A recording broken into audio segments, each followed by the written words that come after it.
செவ்வாய் வந்து கூர்மையான பல்லுள்ள மிருகங்களால் கடி வாங்குவது செவ்வாய் ஜாதகத்துல பலமா இருந்தா.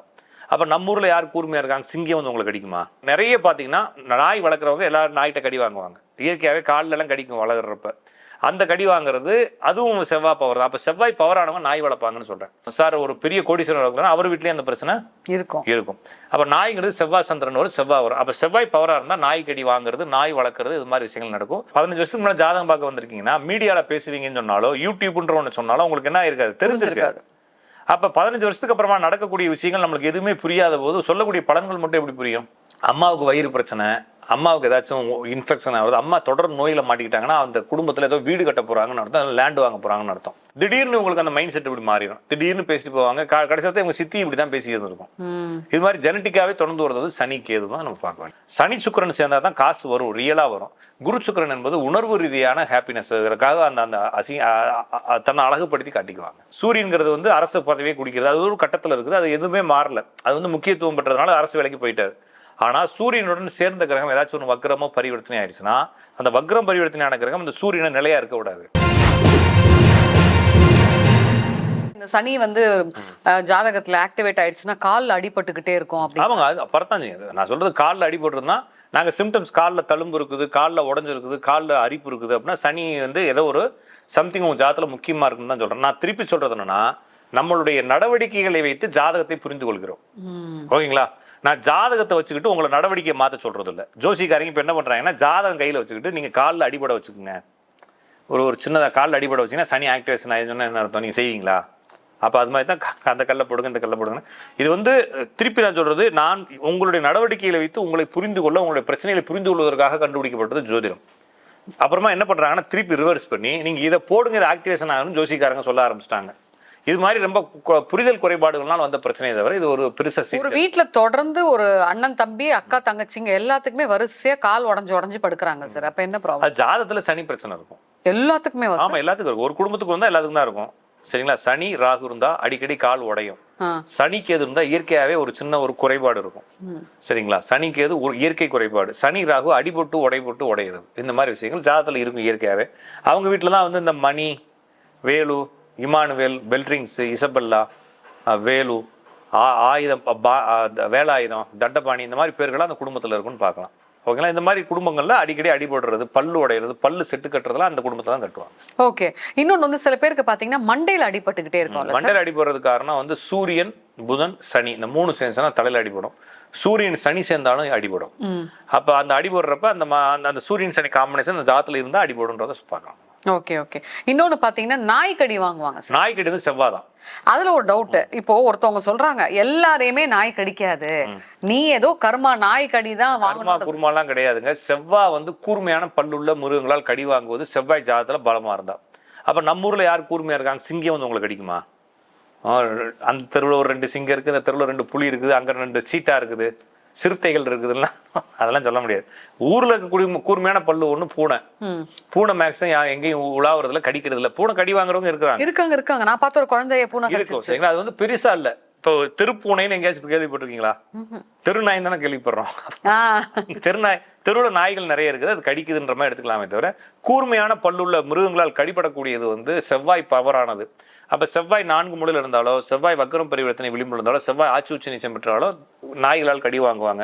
இவங்க வளர்க்குறவங்களுக்கு கடி வாங்க. நிறைய பாத்தீங்கன்னா நாய் வளர்க்குறவங்க எல்லாரும் நாய்கிட்ட கடி வாங்குவாங்க. இயற்கையாவே காலில் எல்லாம் கடிக்கும் வளர்றப்ப.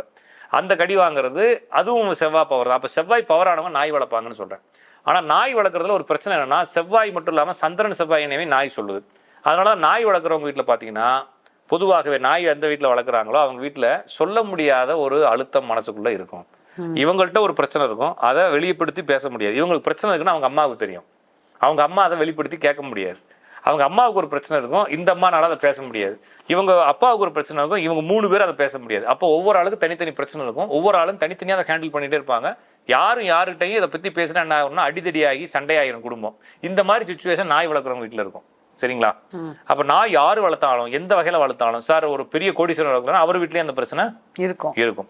அப்ப நாய்ங்கிறது செவ்வாய் சந்திரன் ஒரு செவ்வாய் வரும். அப்ப செவ்வாய் பவரா இருந்தா நாய் கடி வாங்குறது, நாய் வளர்க்குறது, இது மாதிரி விஷயங்கள் நடக்கும். நாய் இல்லாட்டினா பூனை வந்துடும்.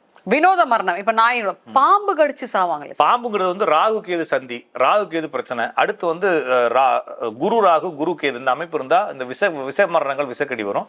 புதன் வக்ரம் பரிவர்த்தி இருந்தாலும் விஷத்தினால் மரணங்கள் வருது. சரிங்களா? ஓஹோ, இந்த பாம்பு கடி இதுக்கெல்லாம் வந்து இவ்வளவு இருக்கா சார்? ஆமா, புதன் வக்ரம், புதன் பரிவர்த்தனை, புதன் விளிம்பு வந்து பொதுவாகவே உடம்புக்குள்ள விஷம் ஏறி மரணிக்கிறது. இப்போ இந்த புதன் வக்ரம் புதன் பரிவர்த்தனை விளிம்புல அவங்க கேட்டிங்கனாலே விஷம் குடிச்சோ விஷம் ஏறியோ இறந்தவங்க யாராச்சும் ஆமான்னு சொல்லுவாங்க. அதுக்கப்புறம் ராகு கேதுவையும் பாம்பு விஷ ஜந்துக்கள்னு சொல்றாங்க. இந்த தேளு பாம்பு பூரா கடிக்கிறதுலாம் வந்து இந்த விஷயத்துல சொல்லலாம் அப்படின்னு சொல்லலாம். மாரடைப்பால சாவறாங்க. மாரடைப்பு குருவும் சூரியனும் சேர்ந்தா மாரடைப்பு. ஒரு ஜாதத்துல குருவும் சூரியனும் சேர்ந்துருக்குன்னா அவருக்கும் அவங்க குடும்பத்துல யாராச்சும் ஒருத்தவங்க மாரடைப்பால் இறந்துருப்பாங்க. ஜாதகரும் கார்னர்ல செவ்வாய் இருந்தா அவருக்கு பிரஷர் சுகர் வழியாக மாரடைப்பு வரலாம். கொஞ்சம் கவனமா இருக்கணும். சரிங்களா? சோ ஒவ்வொரு விஷயமும் வந்து நம்ம அந்த ஜாதகத்தை வச்சு அனலைஸ் பண்ணலாம். ஆமா, ஜாதகத்தை வச்சாலே இவங்களுடைய ஜாதகத்துல என்ன நடக்குன்னு சொல்லலாம். இப்ப எல்லாரும் என்ன சொல்லுவாங்கன்னா, இப்ப சாகிறது, இப்ப சாகாதவன் எவனும் இல்ல, ஏதாச்சும் ஒரு வகையில சாக போறான்றதுனால என்ன நடக்கிறாங்களோ அதிகாரமா இருக்கு அந்தந்த வகையில செத்து போயிருவாங்கன்னு நம்ம சொல்ல வேண்டியதானே தவிர இது என்னைக்கு வேணாலும் நடக்கலாம். அப்ப சாவுங்கிறது என்னைக்கு வேணாலும் வரலாம். அதை பெருசா ஜாதகத்துல பாக்காதீங்கன்னு தான் என்னோட அட்வைஸ். மேக்ஸிமம் வந்து நிறைய கேட்பாங்க, ஆயில் என்னன்னு கேட்பாங்க. ஆயில்லாம் கண்டுபிடிக்கலாம் முடியாதுன்னு சொல்லிடுவேன். அதுக்கு நம்ம பேசிக்கிட்டு நம்ம வாழ்றதுக்கு வழி பார்க்கலாமே. அதே மாதிரி இன்னைக்கு காலைல கூட ஒருத்தர் கேட்டாரு, எனக்கு வந்து இப்போ ஃபுல் அனலைஸ் வேணும் அப்படின்னு. ஃபுல் அனலைஸ் என்னன்னா இன்னும் எத்தனை நாள் என்னென்ன நடக்கும் என்னோட அது உனக்கு சொன்னா புரியாது. இப்போ உதாரணத்துக்கு இப்போ ஒரு 10 வருஷத்துக்கு முன்னால என்கிட்ட ஜாதகம் பார்க்க வரீங்க, சரிங்களா? இப்போ நீங்க வந்து யூடியூப்ல பேசுவீங்கன்னு சொன்னா உங்களுக்கு 10 வருஷத்துக்கு முன்னாடி என்ன இருக்கும்? எந்த பைப்ல போய் பேசுறதுன்னா கேட்டுருக்கேன். யூடியூப்ங்கிறது இப்போ தானே நம்மளுக்கு தெரியும். சரிதாங்களா? ஒரு 15 வருஷத்துக்கு முன்னாடி ஜாதகம் பார்க்க வந்திருக்கீங்கன்னா மீடியால பேசுவீங்கன்னு சொன்னாலோ யூடியூப்ன்ற ஒன்று சொன்னாலும் உங்களுக்கு என்ன இருக்காது, தெரிஞ்சிருக்காது.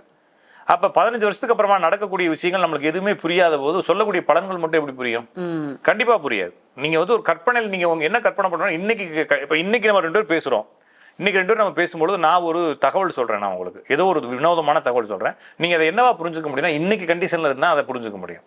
ஒருவேளை 15 வருஷம் கழிச்சு இன்னைக்கு வேற ஏதாச்சும் ஒரு உலகத்துல நம்ம இருக்கலாம் இல்லையா?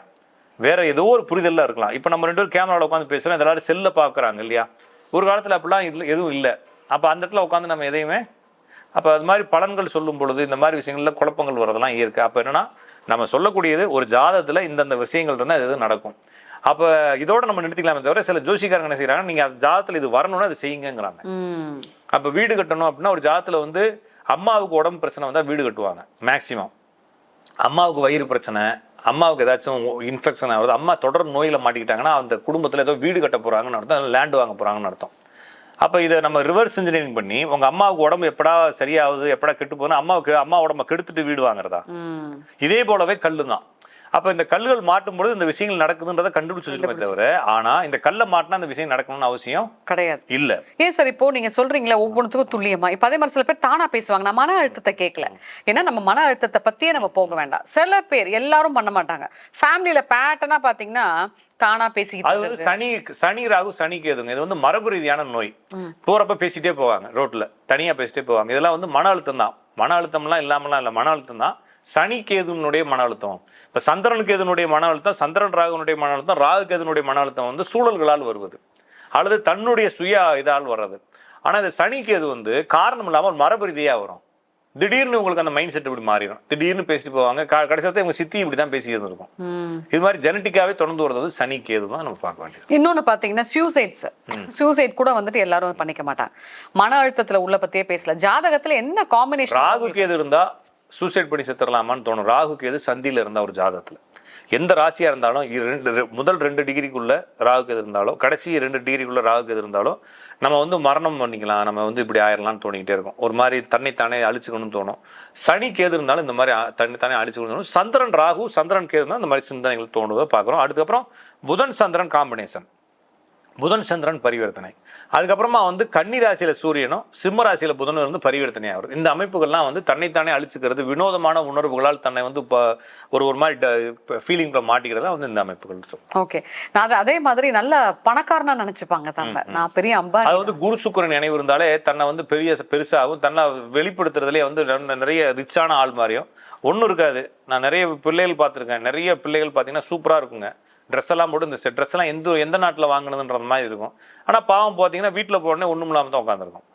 தன்னை வெளிப்படுத்துறது, அழகாக வெளிப்படுத்துவதுங்கிறது வந்து குரு சுக்கிரன் இருந்தாலே தன்னை அழகாகவும் பெரிய ரிச்சாக வெளிப்படுத்தணும்னு ஆசை இருக்கும். சனி சுக்கிரன் சேர்ந்தா தான் காசு வரும், ரியலாக வரும். குரு சுக்கிரன் என்பது உணர்வு ரீதியான ஹாப்பினஸ்க்காக அந்த தன்னை அழகுபடுத்தி காட்டிக்குவாங்க. அப்படின்னு பார்த்தோம். அடுத்ததா பாத்தீங்கன்னா இன்னொரு ஒரு முக்கியமான கேள்வி சார், திடீர் திருப்பம் அப்படின்னு சொல்லுவாங்க இல்லையா, இந்த திடீர்னு திருப்பம் யாருக்கு வரும்? ஒரு ஜாதகத்துல திடீர் திருப்பம் எதுல வேணாலும் வரலாம். ஒருத்தருக்கு வந்து திடீர்னு கல்யாண வாழ்க்கை முறிஞ்சிடலாம், அதுவும் திடீர் திருப்பம் தானே. ஆமா சார். ஆமா, ஒருத்தருக்கு வந்து அவங்களோட சிஸ்டர் வந்து திடீர்னு வீட்டை விட்டு போயிடலாம், அதுவும் திடீர் திருப்பம். ஒருத்தர் வந்து திடீர்னு வேலை பறி போயிடலாம். இப்போ நான் சமீபத்தில் ஒரு 2-3 இடத்துல ஒரு வீடியோ கூட நான் வேற என்னுடைய சேனலில் போட்டேன். அப்போ திடீர் வேலை பறி போகும் அமைப்பு, அதுவும் குறிப்பாக போலீஸு, இந்த கவர்மெண்ட் எம்ப்ளாயிஸ், இவங்களுக்குலாம் எப்படி வேலை பறி போகுது அப்படின்னு சொல்லி பார்க்குறப்ப, சூரியன்கிறது வந்து அரசு பதவி, சூரியன்கிறது அரசு வேலை, சூரியன்கிறது ஒரு உருவாக்கக்கூடிய திறன், சூரியன்கிறது ஆளுமை பண்பு. அப்போ சூரியனுடன் சேர்ந்த கிரகங்கள் வக்ரம் பரிவர்த்தனை ஆகும் பொழுது இப்போ என்னன்னா, அந்த சூரியன்றது ஐடியலா இருக்குங்க. சூரியன்கிறது வந்து அரசு பதவியை குடிக்கிறது, அது ஒரு கட்டத்தில் இருக்குது, அது எதுவுமே மாறல, அது வந்து முக்கியத்துவம் பெற்றதுனால அரசு வேலைக்கு போயிட்டாரு. ஆனால் சூரியனுடன் சேர்ந்த கிரகம் ஏதாச்சும் ஒரு வக்ரமோ பரிவர்த்தனை ஆயிடுச்சுன்னா, அந்த வக்ரம் பரிவர்த்தனையான கிரகம் இந்த சூரியனை நிலையா இருக்கக்கூடாது. அப்போ என்ன செய்யும், இந்த மாதிரி சூரியனுடன் சேர்ந்த கிரகங்கள் வக்ரம் பரிவர்த்தனையானவங்களோட ஜாதகத்தை எதை எடுத்து பார்த்தாலும் திடீர்னு வேலை போகும் அப்படின்னு சொல்லியிருப்போம். ஆமாம் சார், அரசு வேலை இருந்துச்சு, அது விட்டுட்டேன், இந்த விஜிலன்ஸில் மாட்டிக்கிட்டேன், லஞ்சம் வாங்கி மாட்டிக்கிட்டேன், ஒரு இடத்துல சைன் தப்பாக போட்டேன், மாட்டிக்கிட்டேன், வேலை போயிடுச்சு, கேஸ் நடக்குதுன்னு சொல்கிறாங்க. இப்போ இந்த வீடியோ பார்க்குறோட என் ஜாதத்தில் அப்படி தான் இருக்குது போகல அப்படின்னு சொல்லி கமெண்ட் போட்டாங்கன்னா கொஞ்சம் பத்திரமா இருங்க, உங்களுக்கும் அலர்ட்டா இருங்க, போயிடும். ஏன்னா இது கண்டிப்பாக போகுது. சூரியனுடன் சேர்ந்த கிரகங்கள் வக்ரம் பரிவர்த்தனையாக இருக்கும்போது அரசு வேலையில் இருக்கிறவங்களுக்கு திடீர்னு வேலை போயிடுது. சனியுடன் சேர்ந்த கிரகங்கள் வக்ரம் பரிவர்த்தனை ஆகும்போது இவங்க எங்கே வேலைக்கு போனாலும் குறிப்பிட்ட வயசில் என்ன ஆயிடுதுன்னா வேலை பறி போயிடுது. அப்போ இவங்க சொந்த தொழில் பண்ணாங்கன்னா கொஞ்சம் தப்பிப்பாங்க, சொந்த தொழிலையும் யாராச்சும் நம்பி இழந்து அந்த வேலையை விட்டுடுறாங்க. அப்போ சனியோ சூரியனோ இருந்து சூரியனுக்கோ சனிக்கோ 1-5-9 ராகுக்கு எது இருந்தால் வேலை பறி போகலாம், ஆனால் திடீர்னு போகாது. ஆனால் சூரியனுடனோ சனியுடனோ ஒரே கட்டத்தில் சேர்ந்த கிரகங்கள் வக்ரம் பரிவர்த்தனைக்கும் போது நாளைக்கு காலைல வேலைக்கு போகணும்னு நைட்லாம் எல்லாத்தையும் அயன் பண்ணி வச்சிருப்பான், அடுத்த நாள் காலையில் பார்த்தீங்கன்னா நாளைக்கு காலைல வேலைக்கு வராதுன்னு சொல்லுவான். இல்லைன்னா போவான், போய் வேலைக்கு போவான், மதியமே மாட்டிட்டு வீட்டுக்கு அனுப்பிச்சு விட்ருவாங்க. இது மாதிரி திடீர்னு பறி போகிறது. ஒரு ஜாதத்தில் குருவுடன் சேர்ந்த கிரகங்கள் வக்ரம் பரிவர்த்தனை ஆகும்போது ஜாதகருடைய சிந்தனைகள், ஜாதகருடைய எண்ணங்கள் திடீர்னு மாறிடும். திடீர்னு நேற்று காலைல வரைக்கும் ஒன்று பேசியிருப்பார், இன்னைக்கு காலைல வேற ஒன்று பேசுவார். ஒரு ஜாதத்தில் வந்து சந்திரனுடன் இருக்கக்கூடிய கிரகங்கள் வக்ரம் பரிவர்த்தனை திடீர் மன அழுத்தத்துக்குள்ள மாட்டிக்கிறார். செவ்வாயுடன் சேர்ந்த கிரகங்கள் வக்ரம் பரிவர்த்தனை சந்தியில் இருந்தா இவர் நேற்று வரைக்கும் வேலைக்கு போவார், நேற்று வரைக்கும் எல்லாம் பண்ணிட்டு திடீர்னு இந்த பக்கமாக வலிக்குதுன்னு டாக்டரை பார்க்க போவார். இந்த எலும்புல ஏதோ ஒரு உள்ள பிரச்சனை இருக்குது, அதுக்கு இது எடுக்கணும், எக்ஸ்ரே எடுக்கணும், ஸ்கேன் எடுக்கணும்னு சொல்லி அனுப்புவாங்க, பெரிய நோயாக வந்துடும். அப்போ செவ்வாயுடன் சேர்ந்த கிரகங்கள் வக்ரம் பரிவர்த்தனை திடீர் நோய்கள் அல்லது திடீர் கடன்கள்லாம் மாட்டிக்குவாங்க. சுக்கிரனுடன் சேர்ந்த கிரகங்கள் வக்ரம் பரிவர்த்தனை ஆச்சுன்னா ஆண் ஜாதகமாக இருந்தால் மனைவி திடீர்னு ஏதாச்சும் ஒரு முடிவு எடுத்துட்டு குடும்பத்தை விட்டு போயிடுவாங்க. ஐயோ. ஒரு பெண் ஜாதகத்தில் செவ்வாயுடன் சேர்ந்த கிரகங்கள் வக்ரம் பரிவர்த்தனை திடீர்னு கணவரை பிரிஞ்சு இருக்கக்கூடிய சூழ்நிலைகள் ஏற்படலாம். அப்போ எந்த கிரகத்துடனும் வக்ரம் பரிவர்த்தனை கிரகங்கள் சேரக்கூடாது. அப்படி சேர்ந்தா அந்த கிரக காரகங்கள் ஜாதகர்கிட்ட இருந்து திடீர்னு பறி போயிடலாம். எனவே ஜாதகத்துல எந்த வக்ர பரிவர்த்தனை கிரகங்களும் இல்லாமல் இருப்பது சிறப்பு, அப்படி இருந்தால் எந்த கிரகத்தினுடன் சேராமல் இருப்பது சிறப்பு. ஆனா வக்ரம் பரிவர்த்தனை கிரகங்கள் தான் வந்து ஒருத்தருக்கு பவர்ஃபுல்லான ஒரு சக்சஸை கொடுக்குது, சந்தி தான் ஒரு பவர்ஃபுல்லான சக்சஸை கொடுக்குது. ஆனால் அதுவே என்ன செய்யுதுன்னா ரிவர்ஸையும் பண்ணும். இப்போ நம்ம ஊரினுடைய பிரதமர் எடுத்துக்கோமே, நம்ம நாட்டினுடைய பிரதமர் எடுத்துக்கோங்க, பெரிய பதவியில் இருக்கிறார், இருக்கலே பெரிய பதவி, அவருடைய ஜாதத்துல 5 கிரகங்கள் சந்தி. ஆனா அவர் குடும்ப வாழ்க்கையில் இல்லாமல் போயிட்டார் இல்லையா, அவருக்கு அப்பா இல்லாமல் போயிடுச்சு இல்லையா. இது மாதிரி சில விஷயங்கள் அதை ஒரு பக்கமா நல்ல பவரை கொடுக்கும், ஒரு பக்கமா எதுவுமே சாதாரண மனிதனுக்கு கூட கிடைக்கக்கூடிய விஷயங்களை இவங்களுக்கு கிடைக்காம பண்ணிடும். திடீர்னு அவங்க வாழ்க்கையில அது பெரிய போயிடும்ன்றதை பார்க்கலாம். அப்ப திடீர் விஷயங்கள் நடப்பதற்கு ஒரு ஜாதத்துல கூடிய வக்ரம் பரிவர்த்தனை கிரகங்கள் சந்தியில கூடிய கிரகங்கள் ரொம்ப முக்கியமாக இருக்கு. அதை நீங்க கண்டுபிடிச்சாலே பாதி பிரச்சனையும் கண்டுபிடிச்சு சொல்லலாம். ஆனா இதெல்லாம் என்ன ஆகாதுங்க, மாறாது. இப்போ நீங்க இதெல்லாம் சொல்றீங்களா சார், இதெல்லாம் மைனஸா இருக்குல்ல, இப்போ திடீர்னு பிளஸ்ஸா மாறும், ஒருத்தன் இதேதான் பிளஸ்ஸா மாறும். ஆனா இப்ப வந்து சூரியனுடன் சேர்ந்த கிரகங்கள் வக்ரம் பரிவர்த்தனை சொன்ன இல்லைங்களா, இவர் சும்மாவே இருந்திருப்பார், திடீர்னு கூப்பிட்டு அவங்களுக்கு ஏதாச்சும் ஒரு அரசு பதவி கொடுப்பாங்க. ஆனா அந்த அரசு பதவி கொஞ்ச நாள் கழிச்சு போயிடும். நான் சொல்றது புரிஞ்சுக்கிட்டீங்களா? இப்ப நம்ம எலெக்ஷன், இப்ப நம்ம அரசியலா பேசணும்னா, இப்ப அண்ணாமலை இருக்கிறாரு, அவர் என்ன செஞ்சாருன்னா ஒரு ஐபிஎஸ் பதவி, அவர் இன்ஜினியரிங் தான் படிச்சாரு, பிஎஸ்ஜி காலேஜ் இன்ஜினியரிங் தான் படிச்சாரு. எப்படி மாறி அவரோட ஐபிஎஸ் ஆயிட்டார்ல திடீர்னு, அது ஒரு யோகம் தானே. அங்க சும்மா இருந்தாரா, நல்ல பவர்ஃபுல்லான போஸ்டிங், நல்லா ஃபேமஸ் ஆனார், திடீர்னு அவர் வேலையை விட்டுட்டு வந்துட்டு எடுக்கல, அவரா விட்டுட்டு வந்துட்டாரு, வந்துட்டு அரசியலுக்குள்ள வந்தாரு, திடீர்னு ஒரு பதவி கொடுப்பாங்க. அவர் யாருமே எதிர்பார்க்கல, ஒரு பெரிய கட்சி, தேசிய கட்சிக்கு அவர் தலைவராக யாரும் எதிர்பார்க்கல, திடீர்னு கொடுத்தாங்க, திடீர்னு டெஸ்ட்னு ஊத்திக்கிச்சு. இப்போ இன்னொரு போஸ்டிங் திருப்பி இன்னொரு பதவி கிடைக்கும், அது என்ன ஆகாது, நிலைக்காது. அப்ப என்னன்னா, இது ஒரு உதாரணத்துக்கு சொல்றேன். இது மாதிரி என்ன ஆகும்னா, எதிர்பார்க்காத ஒண்ணு கிடைக்கும், எதிர்பார்க்காம அது போயிடும். இந்த மாதிரி மாறி மாறி மாறி மாறி பிரச்சனை வந்துட்டே இருக்கும். இதுதான் வந்து வக்ர பரிவர்த்தனை கிரகங்களுடன் சேர்ந்து அவருக்கு ஜாதகத்துல புதன் வந்து வக்ரமாய் சூரியனோட சேர்ந்திருக்கு, அதனால இந்த விஷயங்கள் நடந்திருக்கு. ஓகேங்களா? ஓகே சார், தெளிவான விளக்கம் சார். நன்றி, வணக்கம்.